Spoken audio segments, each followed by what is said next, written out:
Hello children, अपनी आज की क्लास में मैं आपके लिए 3 टिपिकल ट्रांजैक्शंस लिख कर लाई हूँ और मैं आज उन्हें कैसे जर्नलाइज करेंगे वो आपको समझाऊंगी। इसमें से फर्स्ट 2 जो ट्रांजैक्शंस हैं वो transactions typical in the calculation है। जर्नल एंट्री उनकी कोई खास डिफ़िकल्ट नहीं है, but their calculation aspect is a bit difficult.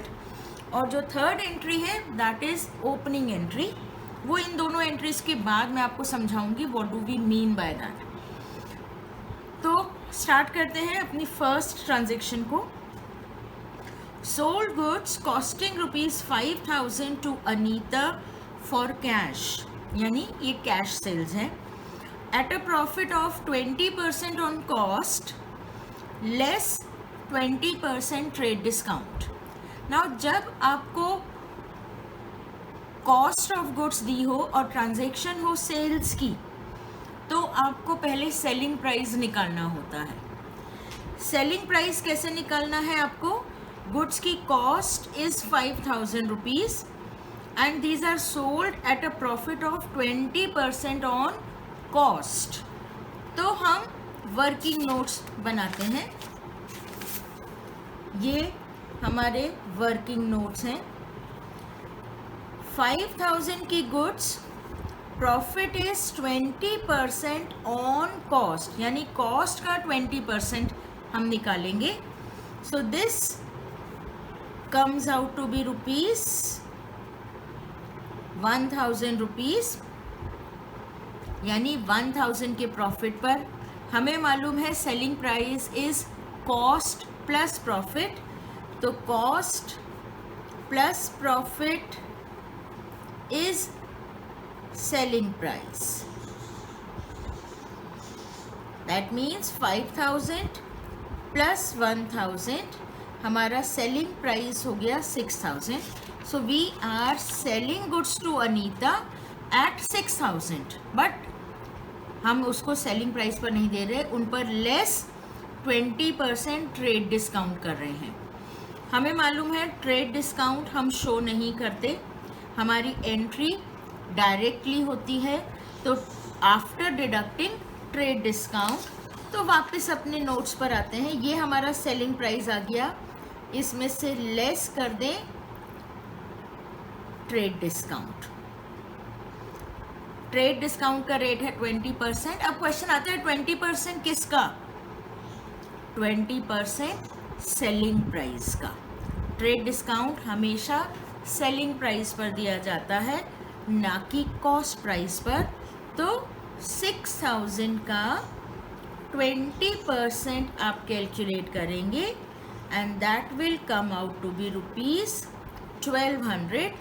तो you are selling at a discount of 1,200, यानी आपकी सेल कितने पर रिकॉर्ड होगी? 4,800 पर। तो you will record your sales at 4,800 rupees. Typical transactions ले रही हूँ, डेट कुछ नहीं है मेरे पास, मैं सिर्फ सब हेडिंग्स नॉर्मल तरीके से डाल रही हूँ।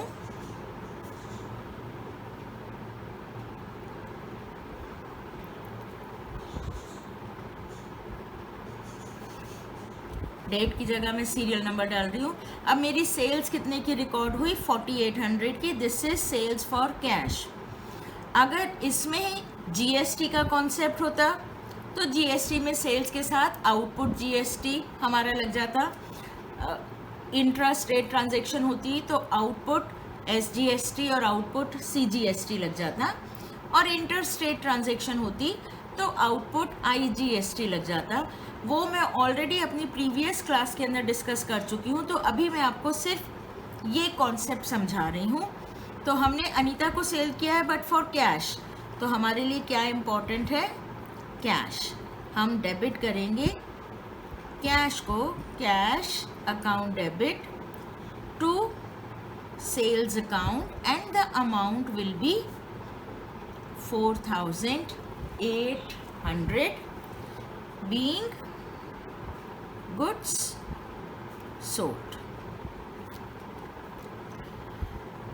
Next transaction is also a similar transaction with a slight difference, और डिफरेंस क्या है पढ़ते हैं. Sold goods costing ₹20,000 to Sunil at for cash नहीं है, यानी ये क्रेडिट की ट्रांजेक्शन है, but the difference is at a profit of 20% on cell.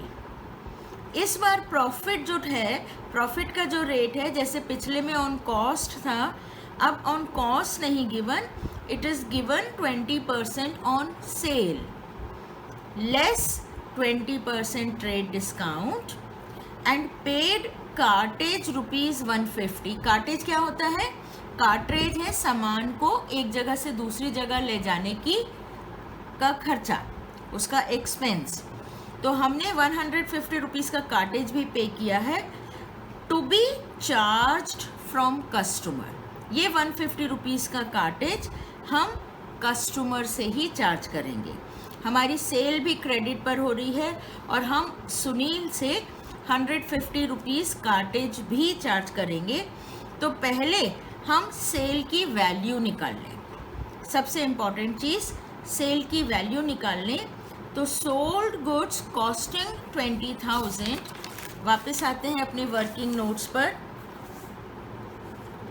Goods की कॉस्ट है 20,000 and these are sold at a profit of 20% on sales.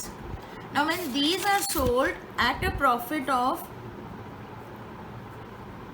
20% on sales, हम कैसे निकालेंगे? ना तो हमें सेल्स मालूम है, ना हमें प्रॉफिट का अमाउंट मालूम है, हमें सिर्फ कॉस्ट मालूम है, और प्रॉफिट भी गिवन है as a percentage of selling price. आप लोग 11th क्लास में हैं, आपको मालूम होना चाहिए कि इस तरह की सिचुएशन में जब हमारा cost plus profit is equal to selling price, जिसमें सेलिंग प्राइस भी अननोन है, प्रॉफिट भी अननोन है, but their relationship is given, तो हम किस तरह से सॉल्व करते हैं? हम x को अज्यूम करके फॉलो करते हैं. तो हम क्या करते हैं? Let's assume selling price to be x. Assume कर लेते हैं कि हमारा सेलिंग प्राइस x है. अब अगर सेलिंग प्राइस x है तो प्रॉफिट कितना हो गया? It is 20% of sales, that means 20/100x. अब इसको इक्वेशन में पुट करते हैं. इक्वेशन क्या है? Cost plus profit is equal to selling price. Cost हमें मालूम है is 20,000, profit is 20/100x and selling price is x. अब इसको हम आराम से सॉल्व कर सकते हैं. हमारी इक्वेशन हो गई, वन वेरिएबल इक्वेशन हो गई, इसमें दो जगह पर x आ रहा है. Let's take variables at one place and numbers at one place. तो क्या हो जाएगा? 20,000 इस 20/100x को इक्वल टू के राइट हैंड साइड पर ले जाएं हम, तो इसका साइन चेंज हो जाएगा. It will become x minus 20/100x. Solve करें इसको. 20,000 इज इक्वल टू LCM ले लेते हैं 100. It becomes 100x minus 20x. तो 20,000 is equal to 80/100x and x कितना हो जाएगा? 20,000 इंटू 100/80. अब इसको सॉल्व कर लेते हैं. 8 2 16, 8 5 40, 0 0. x कितना आ गया? 25,000. यानी सेलिंग प्राइस हमारा आ गया 25,000. अब कॉस्ट है हमारी 20,000, सेलिंग प्राइस 25,000 आ गया, यानी प्रॉफिट हो गया 5,000 रुपीज़ का. सेलिंग प्राइस हमारा आ गया 25,000. तो क्या हम इस पर रिकॉर्ड कर लें अपनी ट्रांजैक्शन को। अभी हमें क्या करना है, लेस करना है ट्रेड डिस्काउंट। ट्रेड डिस्काउंट क्या है? ट्रेड डिस्काउंट इज 20% का रेट, यानी 25,000 का हम 20% निकाल लें, 25,000 का 20% निकाल लें, सो ये आ गया 5,000। हमारा सेलिंग प्राइस हो गया 20,000। अब 20,000 पर हमको सेल्स की एंट्री करनी है। हमारी सेल हुई है क्रेडिट पर। पहले अपनी जर्नल एंट्री को डेवलप करते हैं, फिर हम फेयर आंसर पर जाएंगे। 20,000 की हमारी सेल है, हमने सुनील को सेल किया है। सो नेट अमाउंट जो हम उसे चार्ज करना है, हमें करना है सुनील से 20,000। अब कार्टेज का क्या करना है? 150 रुपीज़ की कार्टेज हमने पे की है। कार्टेज पे करने की एंट्री क्या होती है? एक्सपेंस है, cartage account debit to cash 150 rupees. अब हमने पे तो कर दी, बट हमें ये कार्टेज चार्ज करनी है सुनील से ही। हम सुनील से लेंगे, यानी ये अमाउंट जो हमने पे किया है ये हमारे लिए ना तो एक्सपेंस है और ना ही इनकम है। हमने दिया है इसको ऑन बिहाफ ऑफ सुनील, और अब हम सुनील से चार्ज करेंगे। तो जब हमें सुनील से चार्ज करनी है तो सुनील हमारा डेटर बन जाएगा इस चीज़ के लिए 150। एक तरीका तो हो सकता है कि हम ऐसे करके 3 एंट्रीज पास करें। हम क्या इनमें से किसी चीज़ को कंबाइन भी कर सकते हैं? हम कंबाइन कर सकते हैं। सुनील अकाउंट यहाँ पर डेबिट हुआ है, इधर भी सुनील अकाउंट डेबिट हुआ है, तो क्या मैं इन दोनों एंट्रीज को कंबाइन कर सकती हूँ? इन दोनों एंट्रीज को मैं कंबाइन करती हूँ तो मेरी एंट्री क्या बनेगी? सुनील डेबिट, यहाँ 20,000 से, यहाँ 150 से, तो 20,150 टू सेल्स 20,000 टू कार्टेज 150। ये फर्स्ट और थर्ड एंट्री को कंबाइन करके हुआ।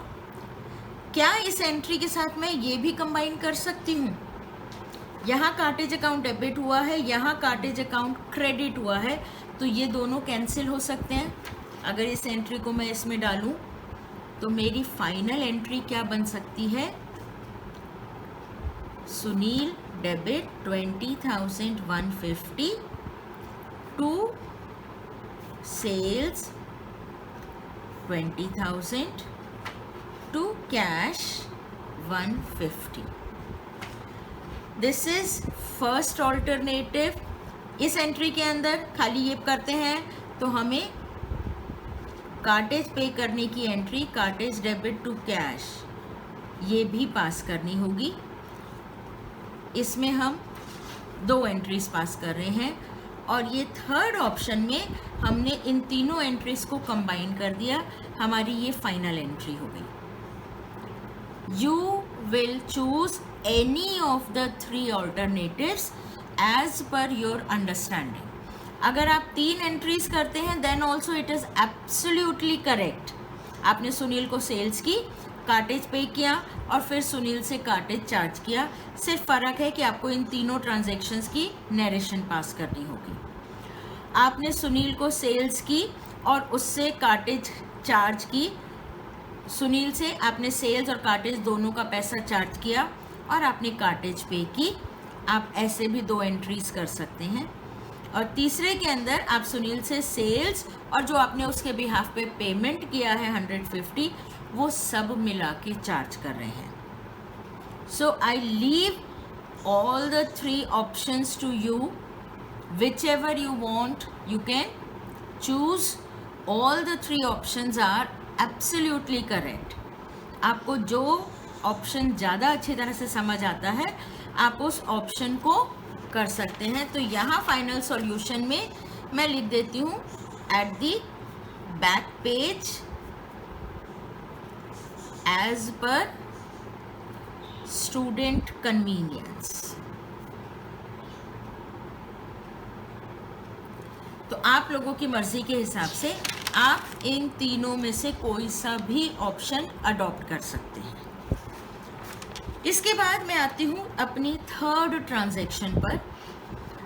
This third transaction says on 1st April the position of Rahman was as follows: cash in hand, cash at bank, bills receivable, Jai Ram debit मतलब debtor, Ram Kumar debtor, furniture stock, Daulat Ram credit नहीं creditor, Hari Ram creditor, this is also credit, and bills payable।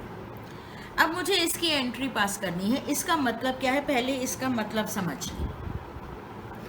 हमने अभी तक जितनी journal entries के questions किए हैं, normally उन सब के अंदर फर्स्ट एंट्री होती है started business with such and such amount. तो हमने बिजनेस को स्टार्ट करने वाली एंट्री पास की है। बट बिजनेस तो अपनी लाइफ में सिर्फ एक बार ही स्टार्ट होता है।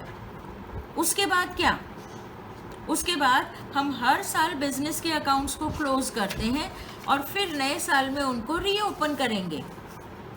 तो हम क्या करेंगे, जो भी हमारे प्रीवियस ईयर के बैलेंसेस रह गए हैं, हम उन्हीं बैलेंसेस से नए साल के बैलेंसेस को, नए साल के अकाउंट्स को रीओपन करते हैं, जिसको कहा जाता है opening entry.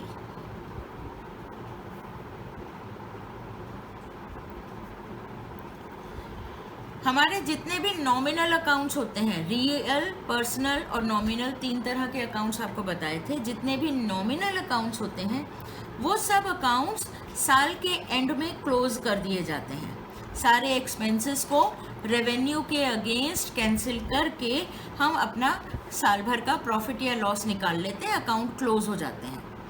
But real and personal accounts continue करते हैं।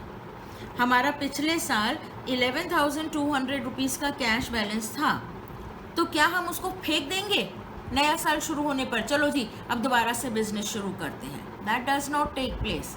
क्या होता है, हम इसी बैलेंस से अपना नए साल का स्टार्ट करते हैं।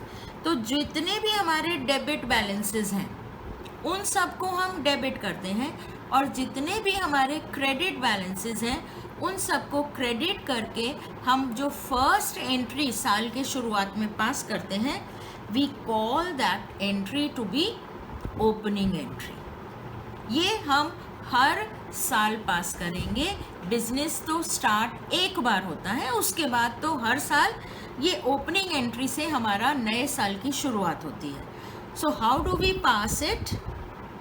हम जितने भी डेबिट बैलेंसेस हैं उन सबको डेबिट करेंगे उनके अपने रिस्पेक्टिव अमाउंट से।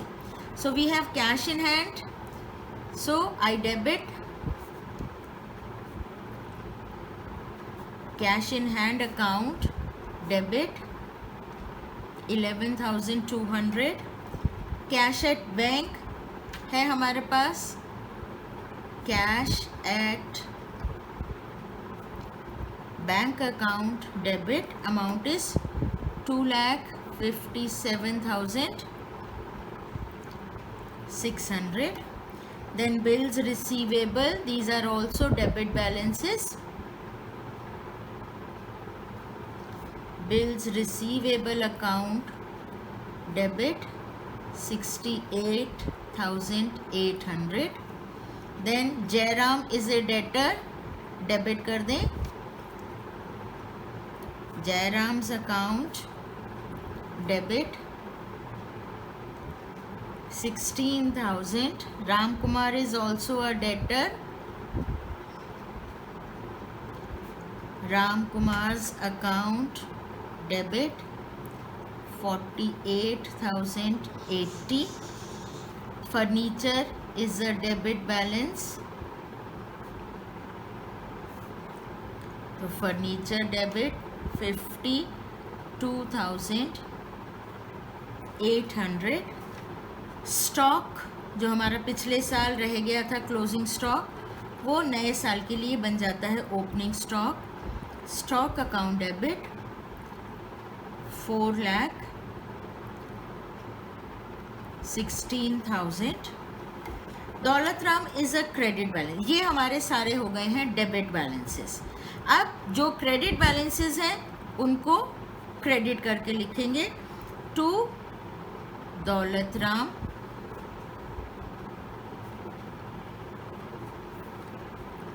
अमाउंट. क्रेडिट अमाउंट कॉलम है 1,74,720 to Hariram 2,16,960 to bills payable 80,000. Now this is our opening entry. But यहाँ अगर हम देखें ध्यान से तो हमारा total of both the sides is not matching. इस साइड का टोटल कहीं ज़्यादा है इस साइड से. ऐसा क्यों? जर्नल एंट्री में तो हमेशा हमारा debit balance is equal to credit balance. तो यहाँ पर ऐसी क्या चीज़ है जो मिसिंग है? याद कीजिए, आपने पढ़ा है अकाउंटिंग इक्वेशन. ये जितने भी डेबिट बैलेंसेस हैं ये क्या हैं? आपकी एसेट्स हैं. Cash, bank, bills receivable, debtors, furniture, stock, these all are your assets. और ये क्रेडिटर्स, बिल्स पेएबल, ये हैं आपकी लाइबिलिटीज़. क्या assets are equal to liabilities? क्या होता है? Assets are equal to capital plus liabilities. So where is capital? Capital is missing. So you have to find the capital balance. अब आप capital का बैलेंस कैसे फाइंड आउट करेंगे? Capital का balance find out करने के लिए आप वर्किंग नोट्स में सब एसेट्स का टोटल करेंगे, उसमें से लाइबिलिटीज़ का टोटल माइनस करेंगे and the difference will be the balance of capital. So let us find out the total of assets. 11,200, 2,57,600, then 68,800, then 16,000, then 48,080, next 52,800 and last 4,16,000. Total करें इनका.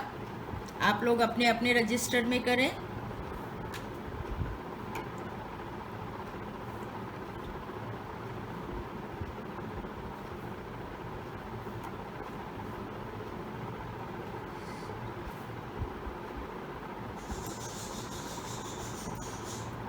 $8,70,480 एंड लाइबिलिटीज़ का total 1,74,720, 2,16,960 and 80,000.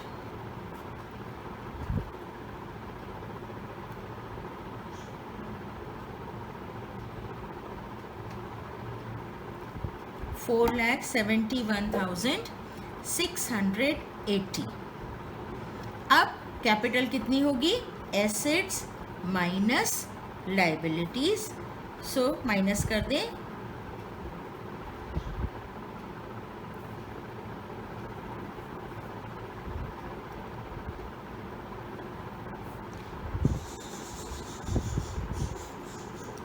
$3,98,800. 3,98,800 आपका capital का balance आ गया, जिससे आप capital credit करेंगे. और इसकी narration being opening entry past.